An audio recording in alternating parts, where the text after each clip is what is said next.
नमस्कार मंडळी, स्वागत आहे तुमचं आमच्या चॅनलमध्ये। आवाज महामुंबईचा, शोध बातमीचा, कौल मनाचा। चला तर मग आमचे चॅनल लाईक करा, शेअर करा आणि सबस्क्राइब करा। धन्यवाद। आरपीपी कंपनीचे दुर्लक्ष, अलिबाग चौल रस्त्यावर धुळीचे साम्राज्य, कोंडीमुळे अपघात, नागरिक त्रस्त। MSRDC आरपीपी जोडीचा घोटाळा, निकृष्ट काम, अपघात वाढले, शासन कधी जागे होईल?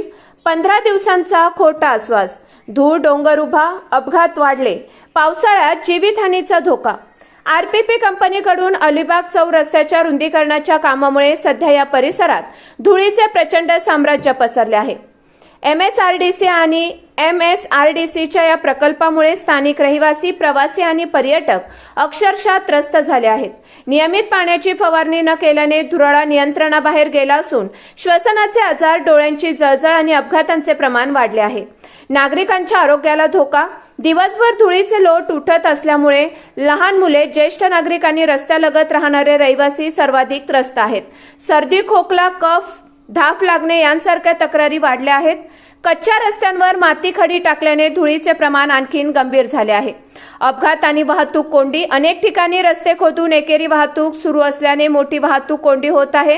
धुळीमुळे समोरचे दिसत नसल्याने अपघातांचा धोका वाढला असून छोटे मोठे अपघात घडले आहेत। काही अपघातात जीवितहानी झाल्याची चर्चा असली तरी त्याची योग्य माहिती समोर आलेली नाही। चौल, मुखरी, गणपती, बागमाळा, सागमाळा या भागात अनेक ठिकाणी कामे अर्धवट आहेत। पावसाळा तोंडावर असताना ही कामे पूर्ण झाली नाहीत तर पाण्याला वाट न मिळाल्याने गावांमध्ये, गल्लीवाड्यांमध्ये पाणी शिरून जीवित वित्तहानी होण्याचा गंभीर धोका आहे।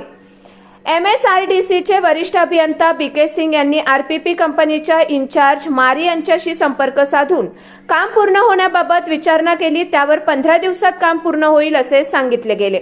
मात्र नागरिकांच्या मते असे आश्वासन पूर्वीही देण्यात आले, प्रत्यक्षात मात्र त्रास कायम आहे। निकृष्ट दर्जाचे काम, काही ठिकाणी थर्ड क्लास दर्जाची कामे झाल्याची चर्चा आहे। अशा निकृष्ट कामांचे 2 वर्षही टिकण्याची शक्यता नसल्याचे नागरिक सांगत आहेत। नागरिकांचा संताप, रोज 2-3 वेळा पाण्याचा मारा करा, धुळीवर कायमस्वरूपी उपाय करा, सुरक्षित वाहतूक व्यवस्था करा अशी मागणी नागरिक करत आहेत।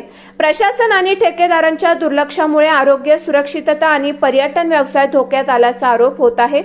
राजकीय पातळीवर प्रश्न, महाराष्ट्र शासन, रायगड जिल्हाधिकारी, मुख्यमंत्री देवेंद्र फडणवीस, उपमुख्यमंत्री एकनाथ शिंदे व सुनेत्रताई पवार यांच्यावर जनतेच्या आरोग्य सुरक्षिततेची जबाबदारी नसल्याचा सवाल उपस्थित होत आहे। नागरिकांचा इशारा, आरपीपी कंपनीने आणि MSRDCने पावसाळ्यापूर्वी कामे पूर्ण केली नाहीत तर होणाऱ्या जीवित वित्तहानीची जबाबदारी कोण घेणार अशी प्रश्नचिन्हे उपस्थित करत नागरिकांनी शासनावर दबाव वाढवला आहे। आवाज महामुंबईचा चॅनेलसाठी निलेश पुंडे, रेवदंडा।